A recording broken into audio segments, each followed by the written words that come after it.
अस्सलामु अलैकुम वरहमतुल्लाहि वबरकातुह। मोहतरम भाइयों, बुज़ुर्गों और दोस्तों,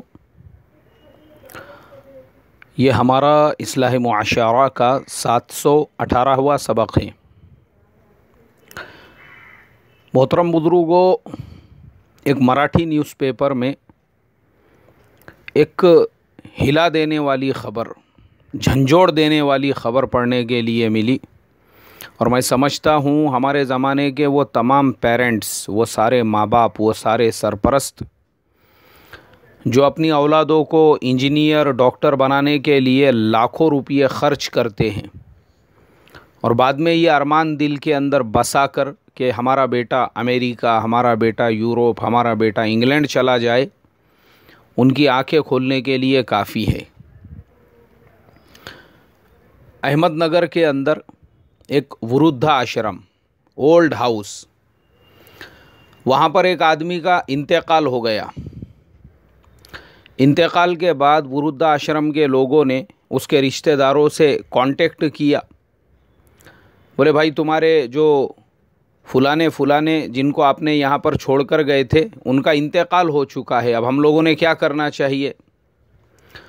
उसके रिश्तेदारों ने कहा, भाई उसको तुम लोग तुम्हारे एतबार से उसका अंतिम संस्कार कर लो, उसके कफन दफन का काम कर दो, इसलिए कि हमारे पास तो इतना टाइम है नहीं वहाँ तक आने के लिए।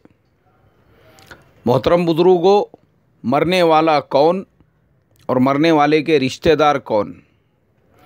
मरने वाला एक ज़माने में अपने पूरे इलाके का मशहूर और मारूफ बच्चों का डॉक्टर गोधम गांवकर, पूरा इलाका जिनको जानता था, उन डॉक्टर गोधम गांवकर ने ज़िंदगी भर की कमाई लगाकर अपने बेटे को बड़ा इंजीनियर बनाया और इंजीनियर बनाने के बाद उतने ही आलीशान तरीक़े से उसकी शादी करके दी। इसलिए कि हमारे ज़माने के जो माँ बाप होते हैं, मैं हमेशा जो शादी के फजूल ख़र्ची पर बोलता हूँ, समझ में नहीं आता लोगों के, ये पागल और बेवकूफ़ ज़िंदगी भर की कमाई शादी के ऊपर लगाते हैं, ज़िंदगी भर की कमाई। और डॉक्टर गोधम गांवकर ने भी वैसा ही किया, पूरे धूम धड़ाके के साथ अपने बेटे की शादी, जितना हायर एजुकेटेड बेटा था उतनी ही हायर एजुकेटेड लड़की भी उसके लिए तलाश की।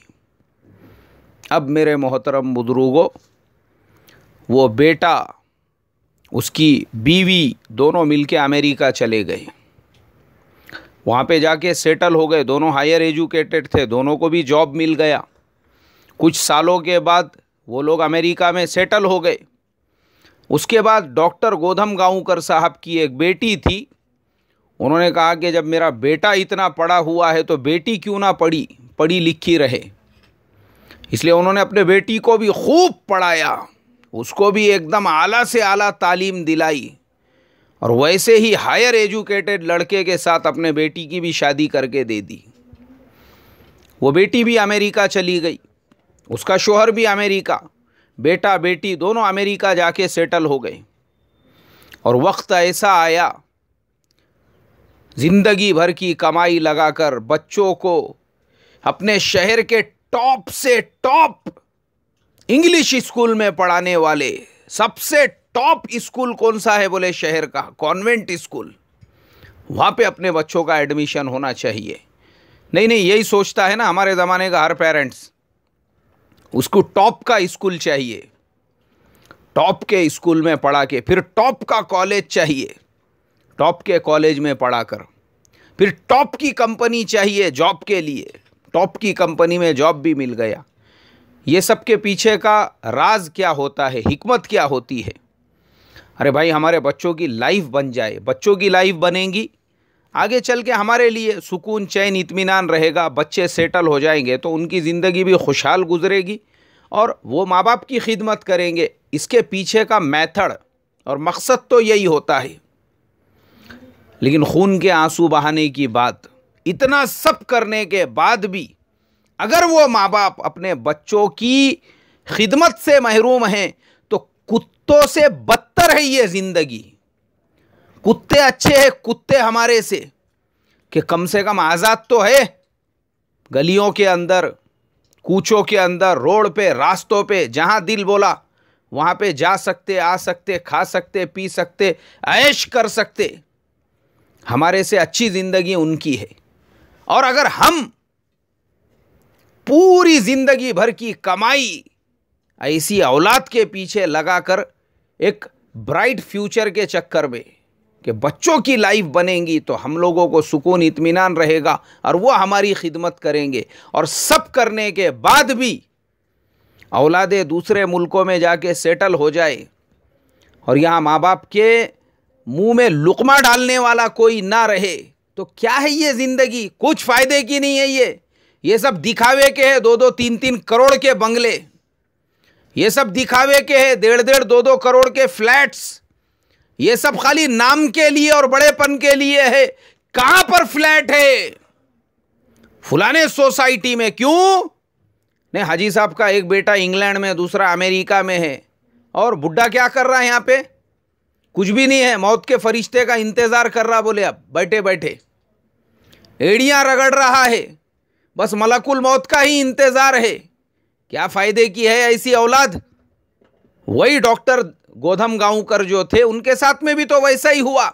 सब कुछ अपना लगाने के बाद बाप का इंतकाल हो गया, और इंतकाल के बाद में जब उसके जो रिश्तेदार थे उनको फ़ोन किया गया, तो बच्चों ने कहा कि तुम लोग खुद उनका अंतिम संस्कार कर लो, खर्चा वगैरह जो होगा वो हम भेज के दे देंगे।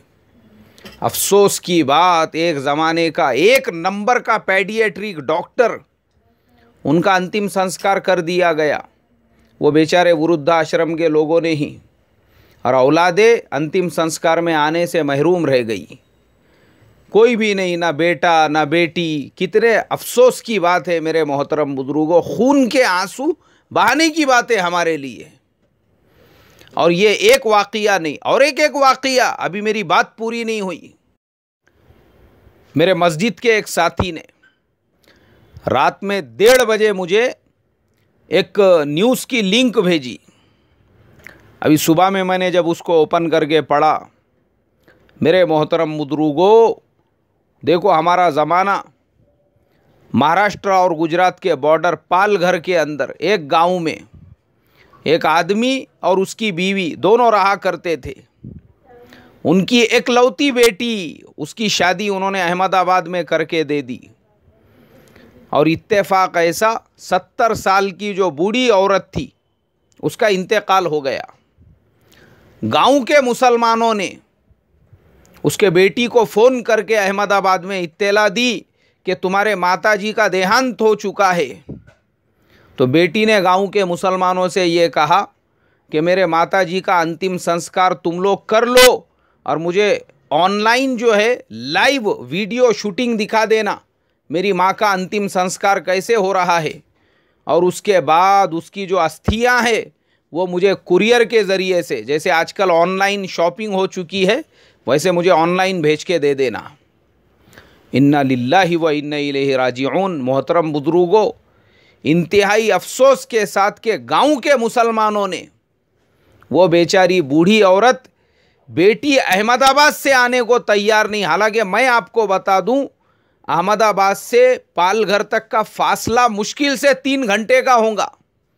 कई ट्रेनें ऐसी चलती है जो नॉन स्टॉप अहमदाबाद से निकलती है, तो बॉम्बे तक मुश्किल से दरमियान में 1 या 2 स्टेशन के ऊपर रुकती होंगी।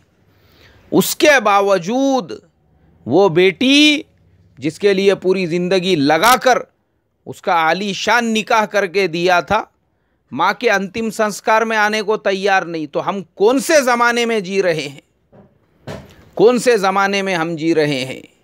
आज हमारे ज़माने में मेरे मोहतरम बुजुर्गों, इसीलिए मैं हमेशा कहता हूँ कि ये सारे वाक़ियात खाली गैरों के नहीं हैं। ये गैरों के तो मैंने आपको एक एग्ज़ाम्पल के तौर पे बयान किए हैं। हमारा मुसलमान समाज, हमारा मुसलमान मुआशरा भी ये सारी चीज़ों से ज़्यादा दूर नहीं है। ये सारी चीज़ें हमारे अपने मुआशरे में, हमारे अपने माहौल के अंदर भी आपको मिलेगी। इसके लिए मैं आप तमाम लोगों से दरख्वास्त करूँगा, अपनी औलादों को इंजीनियर ज़रूर बनाओ, डॉक्टर ज़रूर बनाओ, लेकिन साथ में कम से कम दीनदार भी बनाओ। उनके अंदर एक एहसास बाकी रहने दो कि बेटा तुम मुसलमान हो, तुम एक इंसान हो, और इंसानियत के नाते से दूसरे इंसानों के साथ हुस्ने सुलूक, दूसरे इंसानों के साथ अखलाक, दूसरे इंसानों के साथ अच्छा बर्ताव, ये तुम्हारा फरीज़ा है, फ़र्ज़ है तुम्हारे ऊपर। उनको अदब, उनको अखलाक की तालीम दो। और अगर आप देखेंगे हमारे ज़माने में भी है ना, ऐसे कई ऐसे डॉक्टर्स आपको मिलेंगे, कई ऐसे इंजीनियर्स आपको मिलेंगे। मेरे एक अजीज़ दोस्त बहुत बड़े कार्डियोलॉजिस्ट है, और उनके वालिद साहब एक छोटे से गांव में, एक छोटे से देहात के अंदर रहते हैं, और दावत व तबलीग के लाइन से काम में जुड़े हुए हैं। अब मैं जानता हूँ, मेरे वो जो दोस्त है कार्डियोलॉजिस्ट, वो एक बड़े हॉस्पिटल के अंदर वहाँ के पूरे एक डिपार्टमेंट के हेड है। उनके हाथ के नीचे कम से कम 250 से 300 डॉक्टर्स और अदर लोग काम करने के लिए है। उसके बावजूद उनके वालिद साहब जब आते हैं, सादे सिंपल, जैसे हमारे उमूमन खेड़े गांव में दावत का काम करने वाले साथी होते हैं, लेकिन वो अपने वालिद साहब का जो अदब, जो एहतराम, जो इज़्ज़त करते हैं, काबिल तारीफ़ है मेरे मोहतरम बुजुर्गों, मैं बता नहीं सकता अल्फाज में। इसी तरीक़े से एक दोस्त है मेरे, एक मल्टीनेशनल कंपनी के अंदर बड़े सॉफ्टवेयर इंजीनियर, कई मरतबा उनके अमेरिका सफ़र हो चुके हैं, और कई दूसरे इलाक़ों के अंदर प्रोजेक्ट लेवल पे उनके सफ़र हो चुके हैं, इतने बड़े ऊंचे लेवल के आदमी। लेकिन उसके बावजूद मैंने देखा मेरी आंखों से, मैं गवाह हूँ उस चीज़ का, मेरे वो दोस्त, उनके वालिद साहब भी गांव खेड़े देहात से कभी मुलाकात के लिए यहाँ आने के और कहने के कि भाई मैं 2 दिन 3 दिन रुकने वाला हूँ। अब हमारे वो दोस्त वालिद साहब रुकने वाले हैं, उस एतबार से पूरी तैयारी करके वालिद साहब को ये पसंद ये नापसंद, और फिर वालिद साहब का अचानक मूड चेंज। ईशा की नमाज को गए, नमाज पढ़ के बाहर निकले, अरे बोले मेरे को वापस जाने का है, चल देख जल्दी से अभी तलाश कर ऑनलाइन, अगर कोई टिकट मिलता होगा ना मुझे फ़ौरन छोड़ के आ जा बस स्टैंड पे। अरे अब्बा आपने तो कहा था मैं 2-3 दिन रुकूंगा। हाँ मेरा इरादा बदल गया बोले अभी। अब मेरे मोहतरम बुजुर्गों, अक्सर ऐसा होता है, ऐसी सिचुएशन कंडीशन के अंदर इंसान जो है वो टेंशन में आता है, गुस्से में आता है। लेकिन मैं गवाह हूँ, मैंने देखा मेरे वो दोस्त इतने बड़े सॉफ्टवेयर इंजीनियर होने के बावजूद उनकी सादगी, उनका अपने वालिद का अदब और एहतराम, अल्लाह हमारे उन दोस्त को जज़ाए खैर अता फरमाए। इतने बड़े लेवल का आदमी और इतनी सादगी अपने वालिद के अदब और एहतराम के अंदर, और अल्लाह उनके वालिद साहब को भी जन्नतुल फिरदौस में जगह अता फरमाए। उनका इंतकाल हो चुका है और उनकी बाल बाल मग़फ़िरत फरमाई। मेरे मोहतरम बुजुर्गों, अरे आपके ऊपर है, आपके ऊपर ये जो आप घमंड और अकड़ और ये जो आपका दिखावा है। मैं देखता हूँ बाज़ जगहों पर जब जाता हूँ, एक शादी के फंक्शन में जाने का मौका मिला, खाना खाने के लिए हॉल में गए, वहाँ पे एक साहब ने अपने बेटे को बुलाई, बेटा इधर आओ, बोले ये मेरे फर्जंद है फुलाने कॉन्वेंट स्कूल में, मतलब इसको फ़ख्र महसूस हो रहा है। बेटा वो फुलाना जो हीरो है उसके ज़रा स्टेप करके दिखाओ यहाँ पे सारे लोगों को, अंकल को, चीचा को, ताया को, फुप्पा को, खालू को, मामू को, नानी को, चीचानी को, दादानी को, पता नहीं पूरा ख़ानदान पानदान वहाँ पे मौजूद था। कॉन्वेंट स्कूल में पढ़ा के बच्चे को सबके सामने नुमाइश के तौर पे, अब वो बच्चे ने डांस शुरू किया, वहाँ पर मोबाइल के अंदर गाना शुरू हो गया। मैं थोड़े दूर पे मैं देख रहा हूँ ये सारी चीज़ें, और हमारा मियाँ भाई फ़ख्र कर रहा है। मेरे बाजू वाले ने कहा देखो मौलाना मुसलमानों के बच्चों का हाल। मैं बोला हाँ भाई, ये अपने बेटे को ट्रेनिंग दे रहा है इसके जी पे लात मारने की। अभी तो ये डांस से पैर हिला रहा है, थोड़े दिनों के बाद ये इसके जी पे लात मारने वाला है। बहुत डांसर बना रहा ना बेटों को, बना डांसर बना, दीनदार मत बना। इसके लिए मेरे मोहतरम बुजुर्गों, औलादों को अगर काबू में रखना है, मैं दो ही चीज़ें कहता हूँ, या तो अपनी औलादों को दीनदार बनाओ, और दीनदार बनाने का हमारे ज़माने का सबसे आसान और सिंपल रास्ता, बच्चों को बचपन से अल्लाह के रास्ते में निकलने का आदी बनाओ, भेजो उनको 3-3 दिन। और मैं हमेशा ये बात कहता हूँ, लोग मुझसे पूछते हैं मौलाना आप इतनी बड़ी बड़ी बातें करते हैं, तो आप अपने बच्चों की तरबियत कैसे करते होंगे? मैं मेरे बच्चों की कोई तरबियत नहीं करता, मैं उनको अल्लाह के रास्ते में ही 3-3 दिन और चिल्ले 4 महीनों के लिए भेजता हूँ, क्योंकि आज के ज़माने में तरबियत का इससे सही और आसान रास्ता कोई नहीं। अल्लाह अमल की तौफीक अता फरमाए। अस्सलामु अलैकुम व रहमतुल्लाहि व बरकातुहू।